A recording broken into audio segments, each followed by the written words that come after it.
नमस्कार दोस्तों, यदि आपका कोई भी केस कोर्ट में पेंडिंग है, आपका कोई भी मामला न्यायालय में विचाराधीन है, चाहे तो प्रॉपर्टी संबंधी विवाद हो, अवैध कब्जे का मामला हो, संपत्ति के हकों का मामला हो, या फिर पति पत्नी का मामला हो, मैट्रिमोनियल डिस्प्यूट हो, चेक बाउंस का मुकदमा हो, अन्य किसी भी प्रकार का आपका मामला हो और आप कई सालों से कोर्ट कचहरी के चक्कर काट रहे हैं।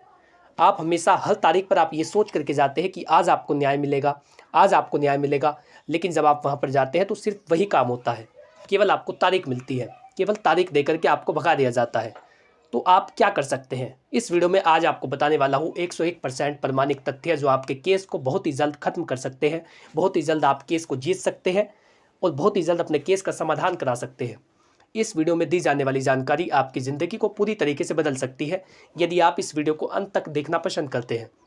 नमस्कार, विधि वार्ता के इस खास एपिसोड में आपका स्वागत है। मैं मिस्टर हरमन आपके यूट्यूब चैनल में, आपके अपने यूट्यूब चैनल में स्वागत करता हूँ आपका। और आपसे निवेदन है, यदि आप चैनल पर पहली बार आए हैं तो आज ही चैनल को सब्सक्राइब कर ले, ताकि इसी प्रकार की महत्वपूर्ण वीडियो, लीगल नॉलेज, विधिक परामर्श, आपके अधिकार, कानूनी जानकारियाँ, सरकारी योजनाओं की नोटिफिकेशंस, सभी चीज़ें बिल्कुल मुफ्त में आप तक पहुंच सके।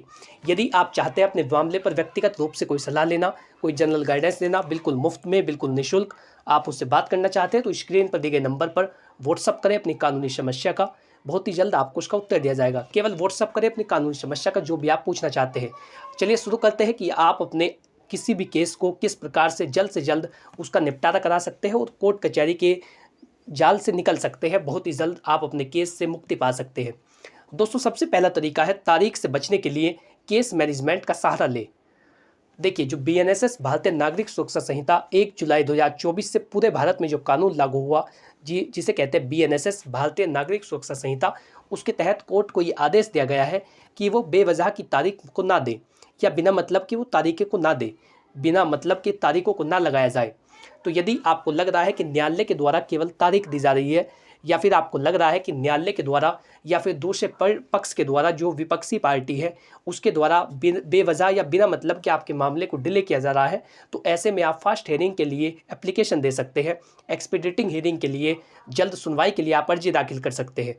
आप जज साहब को ये बताएंगे कि किस कारण से आप देरी से परेशान हैं, देरी से आपको क्या नुकसान हो रहा है। आर्थिक नुकसान हो रहा है, मानसिक नुकसान हो रहा है, शारीरिक नुकसान हो रहा है, आपके बच्चे भूखे मर रहे हैं कि आप कचहरी में आ रहे हैं, बार बार आप चक्कर काट रहे हैं, तो आपका जो भी कारण हो आपको लिखना होगा।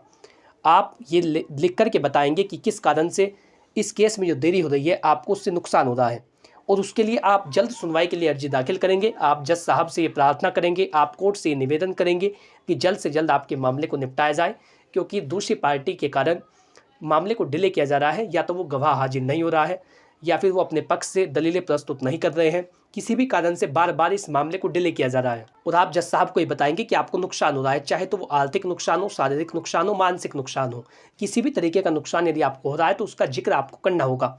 तो सबसे पहला तरीका ये है कि आप जल्द सुनवाई के लिए अर्जी दाखिल करेंगे, एक्सपीडिटिंग हियरिंग के लिए आप एप्लीकेशन दायर करेंगे। तो ये सबसे पहला तरीका है अपने केस को प्रभावी और तेज़ी से चलवाने के लिए।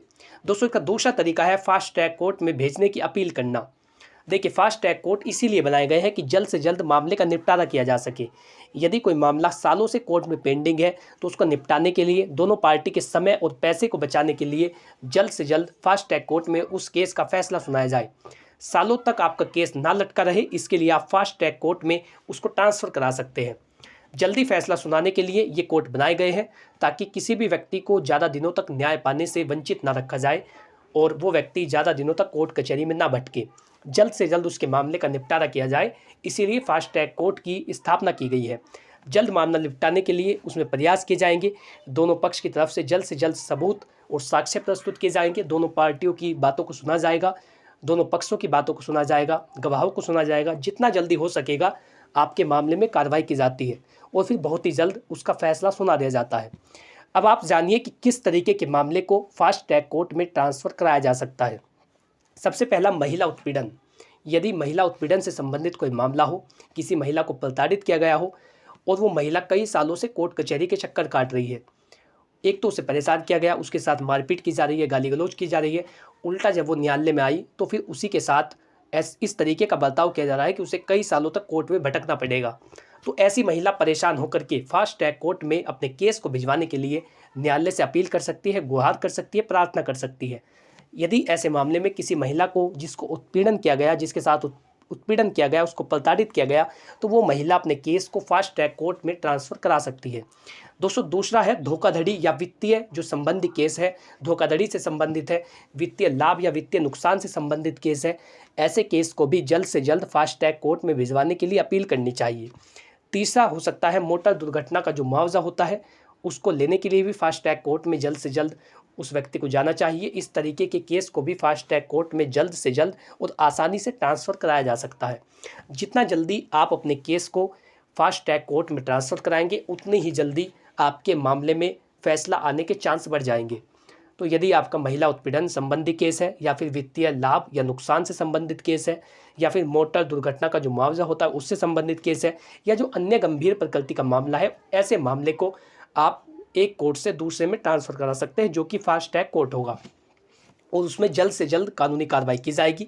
दोनों पक्षों की तरफ से जितना जल्दी हो सकेगा सबूत इकट्ठा किए जाएंगे या फिर सबूत प्रस्तुत किए जाएंगे। दोनों पक्षों की तरफ से दलीलें दी जाएंगी, कोर्ट उनको सुनेगा, गवाहों की परीक्षा लेगा, साक्ष्यों की परीक्षा लेगा, और फिर अपना एक जजमेंट देगा कि इस मामले में फाइनली क्या फैसला देना है। तो इस तरीके से आप फास्ट ट्रैक कोर्ट की मदद से बहुत ही जल्द अपने मामले में कानूनी कार्रवाइयाँ करा सकते हैं।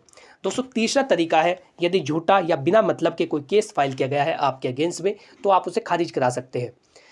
जैसे होता है पति पत्नी में छोटी मोटी लड़ाई झगड़ा हुआ और उसी बात पर पत्नी चली गई पुलिस स्टेशन में, उसने पति के खिलाफ एफआईआर दर्ज करा दी, या ऐसे जैसे चेक बाउंस का मुकदमा हो सकता है। आपने कहा कि आप चेक के पैसे देने वाले हैं, लेकिन दूसरे पक्ष ने फिर भी कानूनी कार्रवाई करा दी।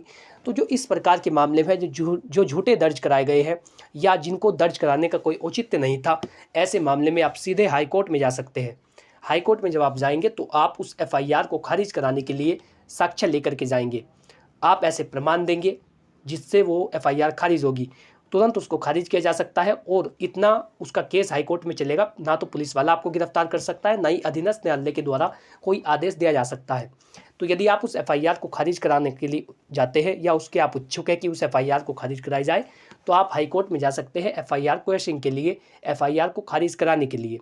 ज़रूरी बातें आपको इसमें ध्यान रखनी होगी, आपको कुछ एविडेंस देने होंगे जिनसे ये साबित होगा कि वो एफआईआर या जो शिकायत की गई है वो झूठी है, वो बेबुनियाद के तथ्यों पर आधारित है, हवाबाजी में केवल बात की गई है, और आपकी मंशा को या आपकी जो सम्मान को भंग करने के लिए, सम्मान को ठेस पहुंचाने के लिए, आपकी इज्जत खराब करने के लिए वो एफआईआर की गई है, जिसके संबंध में आपके पास वो प्रमाण है जो इसको झूठा साबित करते हैं।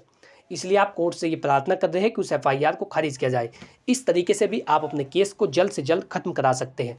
इससे संबंधित जो गवाह आपके पास हो, जो ये बता सकते हो कि ऐसा कुछ नहीं हुआ था जैसा शिकायत पत्र में लिखवाया गया है, तब भी आपकी जो एफआईआर है वो खारिज हो सकती है। तो इन मामलों का आप सहारा ले सकते हैं। जो बातें मैं इस वीडियो में आपको बता रहा हूँ, ये तीनों तरीके जो मैंने आपको भी बताए, इनका आप प्रयास कर सकते हैं। इनके तहत आप अपने मामले को, अपने केस को जल्द से जल्द निपटाने का प्रयास कर सकते हैं। और ये तीनों ही तरीके बहुत प्रभावी है यदि आप सही ढंग से इनका इस्तेमाल करते हैं, एक बेहतर वकील का आप चयन करते हैं, सही तरीके से आप गवाहों को प्रस्तुत करते हैं, आपकी तरफ से सही तरीके से पुख्ता दलीलें कोर्ट के समक्ष प्रस्तुत की जाती है, तो निश्चित रूप से आपका केस बहुत प्रभावी बनता है और जल्द से जल्द आप उसको जीत सकते हैं। तीनों तरीके इस वीडियो में मैंने आपको बता दी है। चौथा तरीका है समझौता का रास्ता अपनाना। यानी यदि आपको लग रहा है कि जो नुकसान हुआ है वो तो हो चुका है, आप और नुकसान नहीं चाहते, और दूसरी पार्टी की भी यही मंशा है, तो फिर समझौते का रास्ता एक बेहतर विकल्प हो सकता है। सभी पक्षों के बीच आपसी समझौता सबसे तेज़ तरीका है किसी भी केस को ख़त्म कराने के लिए। जो दूसरी पार्टी है वो भी आपसे समझौता कराने की इच्छुक है, वो चाहती है कि मैं भी कोर्ट कचहरी में ज़्यादा दिनों तक भटकना नहीं चाहता या भटकना नहीं चाहती, तो ऐसे में आप लोग समझौता कर सकते हैं। मुकदमे के दौरान भी कोर्ट के सामने समझौता किया जा सकता है। जो समझौता आपके बीच होगा, आप उसकी एक फ़ोटोकॉपी न्यायालय के समक्ष प्रस्तुत करेंगे, और फिर उस विवाद से संबंधित जो केस विचाराधीन है उसको रद्द कर दिया जाएगा, या वो पार्टी उस केस को वापस ले लेगी। तो ये चारों तरीके होते हैं किसी भी केस को ख़त्म कराने के लिए, या फिर केस को जीतने के लिए, या फिर जल्दी उसका निपटारा कराने के लिए। आशा करता हूँ कि जानकारी आपको अच्छी लगी होगी और आप लोग समझ पाए होंगे कि किस तरीके से किसी भी केस को जल्द से जल्द ख़त्म कराया जा सकता है या फिर उसका निपटारा कराया जा सकता है। यदि आपको वीडियो अच्छा लगा है तो वीडियो को लाइक करें, चैनल को सब्सक्राइब कर ले। यदि आपका इससे रिलेटेड कोई भी सवाल हो तो बिना संकोच के कमेंट बॉक्स में पूछे, बहुत ही जल्द उसका आपको उत्तर दिया जाएगा। यदि आप चाहते हैं कोई जनरल गाइडेंस लेना तो उसके लिए आप स्क्रीन पर दिए गए नंबर पर व्हाट्सअप कर सकते हैं। बहुत ही जल्द आपको उसका भी उत्तर दिया जाएगा। विधि वार्ता के इस खास एपिसोड में आपने ये जाना कि आप किस तरीके से अपने केस का निपटारा जल्द से जल्द करा सकते हैं। इसी तरीके के अन्य वीडियो के लिए चैनल को सब्सक्राइब करना ना भूलें और बेल आइकन जरूर प्रेस करें ताकि हर एक वीडियो की नोटिफिकेशंस आप तक पहुंच सकें। Thanks for watching this video. अपना कीमती समय देने के लिए धन्यवाद।